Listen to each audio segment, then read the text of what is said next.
नमस्कार, बहुत स्वागत है आपका जी मध्य प्रदेश छत्तीसगढ़ देख रहे हैं और आपके साथ मैं हूं आसिफ शेख। बुलेटिन की शुरुआत इस वक्त एक बड़ी खबर के साथ कर रहे हैं और बड़ी खबर राजधानी भोपाल से आ रही है, जहां निकाय चुनावों पर राज्य निर्वाचन आयुक्त वीपी सिंह ने बड़ा बयान दिया है। उन्होंने कहा बहुत हुआ, अब आगे नगरीय पंचायत चुनाव नहीं बढ़ाए जाएंगे। 3 मार्च को मतदाता सूची फाइनल होते ही तुरंत चुनाव किया जाएगा। ईवीएम से नगरीय निकाय चुनाव और पंचायत चुनाव होंगे। वीपी सिंह ने यह बात कही है। सरपंच के चुनाव मतपत्र से होंगे क्योंकि संख्या बड़ी है। तो यह बड़ी खबर इस वक्त हम आपको बता रहे हैं और बड़ी खबर आ रही है मध्य प्रदेश में अब नगरीय निकाय और पंचायत चुनाव जो करीब करीब 400 जगहों पर ये कुल चुनाव होने हैं।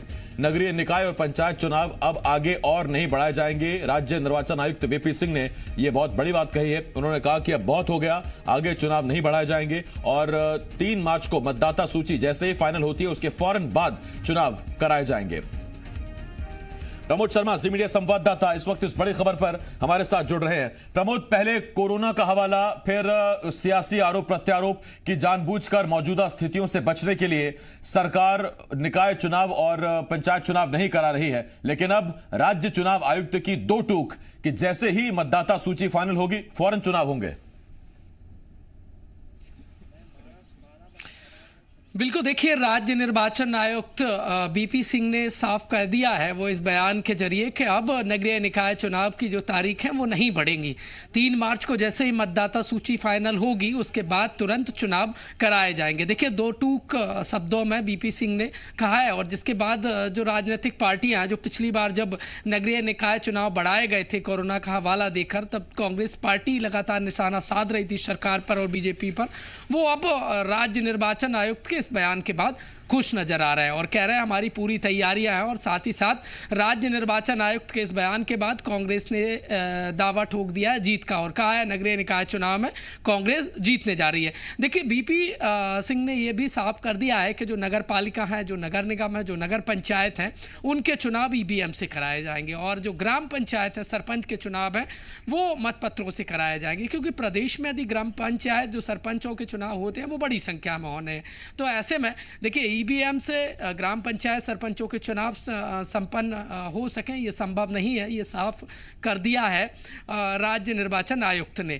लेकिन देखिए सबसे गौर करने वाली बात यह है कि 3 मार्च को मतदाता सूची फाइनल होगी और उसके तुरंत बाद नगरीय निकाय चुनाव की तारीखों का ऐलान हो जाएगा। राज्य निर्वाचन आयुक्त ने यह साफ कर दिया है। अब दोनों ही पार्टियां देखिए अपने अपनी तैयारियों में जुट गई हैं और कांग्रेस पार्टी पहले से यही कहती आ रही है कि हमारी पूरी तैयारी है। देखिए पिछली बार जब कोरोना का हवाला दिया गया था कि प्रदेश में कोरोना का कहर बरप रहा है और ऐसे में नगरीय निकाय चुनाव होना मुमकिन नहीं है और यदि नगरीय निकाय चुनाव कराए जाते हैं तो कोरोना का कहर और ज़्यादा बरप सकता है। तो देखिए ये हवाला देने के बाद जो गृह विभाग की तरफ से पत्र गया था, स्वास्थ्य विभाग की जो रिपोर्ट थी उसके बाद बिल्कुल, लेकिन अब जो ये बात आई है मुख्य राज्य के चुनाव आयुक्त की तरफ से, राज्य निर्वाचन आयुक्त का जो बयान आया बहुत है। मैं लौट रहा हूं प्रमोद इस पर आपके पास। के मिश्रा साहब इस वक्त नेता कांग्रेस हमारे साथ फोन लाइन पर जुड़ रहे हैं। के मिश्रा साहब, आप और कांग्रेस तो मांग कर ही रही थी कि जल्द से जल्द निकाय चुनाव कराए जाएं और अब राज्य चुनाव आयुक्त ने भी साफ कर दिया कि अब बहुत हो गया, जैसे ही 3 मार्च को लिस्ट फाइनल होती है मतदाताओं की फौरन चुनाव होंगे। आशिफ जी देखिएगा, यदि वीपी सिंह साहब जो आयुक्त है राज्य निर्वाचन आयोग के, उन्होंने यह कहा है तो हम उस निर्णय का स्वागत करते हैं, मगर हम उनसे आपके माध्यम से भी प्रार्थना करना चाहेंगे और कांग्रेस पार्टी ने लिखित में एक मेमोरेंडम के माध्यम से उनसे आग्रह किया था कि मध्य प्रदेश में निकाय चुनाव के जो भी तिथि घोषित हो वो बैलेट के आधार पर हो, ना कि ईवीएम के आधार पर।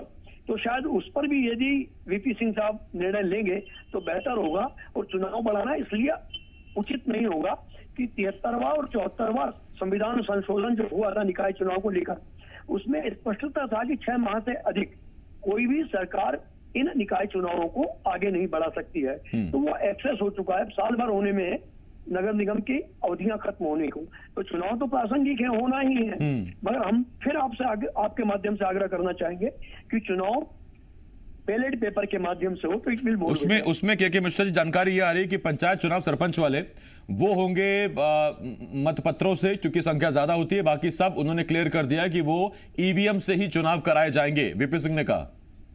नहीं, क्योंकि उन्होंने कहा है तो चूंकि वो इलेक्शन कमीशन के चीफ हैं, उनके निर्णय को तो हम मानेंगे ही, मगर यदि निष्पक्षता इलेक्शन कमीशन को बरतनी है तो बेहतर होगा कि वो बैलेट के माध्यम से चुनाव कराएं, ईवीएम के माध्यम से नहीं।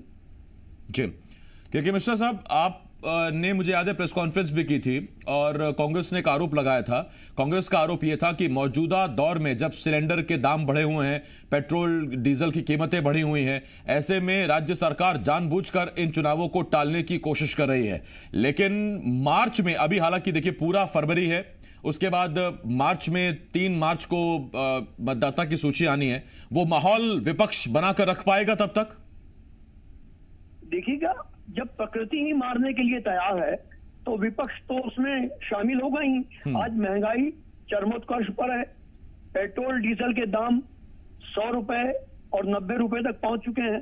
जब माननीय मनमोहन सिंह जी की सरकार के दौरान 67 रुपए पर लीटर पेट्रोल था तो तत्कालीन हमारे प्रधानमंत्री जो उस टाइम पीएम इन वेटिंग थे, तो उन्होंने कहा था कि मनमोहन सिंह जी आपकी आयु से अधिक पेट्रोल के दाम हो गए हैं। यानी मैं अफसोस के साथ कहना चाह रहा हूं कि अब तो प्रधानमंत्री जी की माता जी की उम्र से भी ज्यादा हो गए हैं, 93 रुपीज पर लीटर पेट्रोल हो चुका है। तो इन चीजों का जनता में असर पड़ेगा। आज किसान करा रहा है पूरे देश में, तो मुझे तो उम्मीद नहीं है कि अभी जो हालांकि घोषित कर दिया है वीपी सिंह साहब ने, मुझे अभी भी उम्मीद नहीं है कि सरकार अपने आईने में चेहरा देखने के बाद अभी चुनाव करा सकती है। मुझे संदेह है उसमें। जी, बहुत धन्यवाद आपका के मिश्रा जी इस तमाम बातचीत के लिए। के मिश्रा साहब कांग्रेस के नेता हमारे साथ जुड़े हुए थे और बीजेपी की तरफ से डॉक्टर हितेश वाजपेयी साहब हमारे साथ जुड़ रहे हैं। हितेश जी, कांग्रेस मांग कर रही थी जल्द चुनाव कराए जाए, बीजेपी का भी दावा था तैयारी हमारी पूरी है जब निकाय चुनाव और पंचायत चुनावों की घोषणा हो जाए। वीपी सिंह साहब का यह कहना, जो मुख्य चुनाव आयुक्त हैं, राज्य चुनाव आयुक्त, उनका यह कहना कि अब बहुत हो गया, अब चुनाव वक्त पर कराए जाएंगे, तो कोई टाल रहा था क्या? कुछ दबाव था क्या उन पर? हाँ, बिल्कुल कह सकते हैं कि एक कोविड का दबाव था जो जी, और उसको लेकर आपके साथ ही मैं कई प्रोग्राम में बैठा हूँगा जिसमें चुनाव और कोविड जी, इसके बीच हम लोगों ने बहुत सारी चर्चाएं करी है कि कठिन होता है कोविड सिचुएशन में चुनाव प्रचार और चुनाव को कराना। तो हम कह सकते हैं कि प्रशासनिक रूप से इन सब कामों के ऊपर इस कालखंड का बहुत दबाव रहा है और मार्च के बाद उनको लगता होगा सिचुएशन क्योंकि बहुत कंट्रोल है। अभी कल मैं कुछ भोपाल के आंकड़े देख रहा था तो 80 के आसपास आ गए हैं। तो उम्मीद यह है कि तब तक और 1 महीने बाद डाउन हो जाएंगे। बहरहाल भारतीय जनता पार्टी बिल्कुल स्वस्थ और तैयार है, उत्साहित भी है चुनाव के लिए। वाजपेयी साहब, सिलेंडर 700 पार, पेट्रोल 90 पार, जीडीपी के आंकड़े गिरते हुए, इन सबके बावजूद आपको उम्मीद है कि इन चुनावों में अच्छा प्रदर्शन होगा पार्टी का? बिल्कुल, क्योंकि देखिए क्या होता है, नेता, नीति और नियत, इसमें कोई रेट नहीं आता पेट्रोल का। यदि ये तीनों आपकी साफ हैं, आपका दिल साफ है, तो जनता आपके साथ चलती है। महामारी और युद्ध में ये सब बातों का सामना समाज और देश करता है। आप भी जानते, कई देश कर रहे हैं, हम अकेले नहीं हैं। और उसमें उनको लगता है कि भारतीय जनता पार्टी के जनप्रतिनिधि बेहतर काम करते हैं या उन पर विश्वास किया जा सकता है इस कठिनाई के काल में। तो मुझे उसका रिस्पांस बहुत अच्छा रहेगा और हमें पूरी उम्मीद है। वहीं दूसरी ओर लोग ये भी सोचते हैं कि पहले यदि ऐसी सिचुएशन है और इसमें यदि कांग्रेस का जनप्रतिनिधि आ जाता है तो और गड़बड़ होनी है। तो स्वाभाविक है कि ये दोनों दलों में से इस बात को लेकर जब नंबर दिए जाएंगे तो कठिन परिस्थितियों में हमको अंक ज्यादा मिलेंगे। वाजपेयी साहब, के मिश्रा साहब भी कांग्रेस की तरफ से हमारे साथ जुड़ गए हैं। के मिश्रा साहब, देखिए बड़ा स्वाभाविक सा है, उपचुनाव, नगरीय निकाय चुनाव, पंचायत चुनाव जब भी हो और सरकार जिस विचारधारा की या जिस पार्टी की हो, एक नेचुरल फायदा मिलता है। विपक्ष के फेवर में यह जरूर जा रहा है कि आज जब ये चुनावों के ऊपर बात चल रही है उस वक्त सिलेंडर, पेट्रोल के दाम बढ़े हुए हैं, लेकिन हितेश वाजपेयी साहब कहते हैं कि नेता और नियत पर वोट पड़ता है और ये मायने नहीं रखता। फिर तो सरकार आपकी है नहीं और अगर नेता नियत पर ही वोट पड़ेंगे तो मिश्रा साहब चुनौतीपूर्ण है कांग्रेस के लिए। देखिए, तो वाजपेयी साहब अपने विचार व्यक्त करने के लिए स्वतंत्र हैं। आज ना नेता है ना नेता की नियत है। पूरा देश अपने आप को ठगा महसूस कर रहा है और यदि ईवीएम देवी की पूजा नहीं होती तो मध्य प्रदेश में जो उपचुनाव हुए हैं वो उपचुनाव भी भारतीय जनता पार्टी को उसकी हैसियत दिखा देते। तो नेता और नियत तब स्पष्ट होती है कि जब नेता स्वीकार्य हो और नेता की नियत जनता के प्रति साफ हो। जब नेता और उनकी नियत पूंजीपतियों के वहां गिरवे हो, शोषण किया जा रहा हो, गरीबों पर बुलडोजर चलाए जा रहे हो, गरीबों के हितों को रौंदा जा रहा हो, तो उस प्रदेश में नेता और नियत की बात करना अप्रासंगिक और एक राजनीतिक मिश्रा जी, मजाक होगा। ये ईवीएम पर जो आपने पहले भी एक बार सवाल उठाया, अभी भी आप सवाल उठा रहे हैं, मेरा सवाल आपसे ये है सर, मशीन की कोई विचारधारा होती नहीं है, ऐसा कैसे हो सकता है कि 18 में जो मशीन आपकी प्यारी हो, उपचुनावों में फिर वो वाजपेयी साहब की दुलारी हो जाए? आशिफ भाई देखिएगा, हम लोगों ने कभी भी, यदि हमारी नियत में, हमारी पार्टी की नियत में ईवीएम मशीन को लेकर यदि कोई कुशंका होती तो हमारी पार्टी ईवीएम पर कभी इलेक्शन कराती ही नहीं। मगर जब ईवीएम का दुरुपयोग लोकतंत्र में देखा गया कि और ईवीएम के लिए आप कह रहे हैं कि ऐसा नहीं हो सकता है, तो मैं कहना चाहूंगा आपसे कि मानव निर्मित ऐसी कोई भी विज्ञान में प्रगति नहीं हुई है जिसमें छेड़छाड़ नहीं की जा सकती हो। ठीक, बहुत धन्यवाद आपका मिश्रा साहब। वाजपेयी साहब, बहुत शुक्रिया आपका। प्रमोद, आपका भी बहुत बहुत धन्यवाद हमारे साथ जुड़ने के लिए। हालांकि देखिए, अब जब ईवीएम पर कांग्रेस सवाल उठा रही है तो जाहिर बात है आप बहुत आसानी से अंदाजा लगा सकते हैं कि बीजेपी का पहला वार होगा कि कांग्रेस ने अभी से हार स्वीकार कर ली है या कांग्रेस ने अभी से हार मान ली है और ईवीएम पर ठीकरा अभी से फोड़ा जाने लगा है। खैर, सियासी आरोप प्रत्यारोप चलते रहेंगे। ये बड़ी खबर इस वक्त हम आपको बता रहे हैं और बड़ी खबर यह है कि नगरीय निकाय चुनावों पर चुनाव आयोग के आयुक्त वीपी सिंह ने साफ साफ कह दिया, 2-2 कह दिया कि अब बहुत हो गया, चुनाव आगे नहीं बढ़ाए जाएंगे।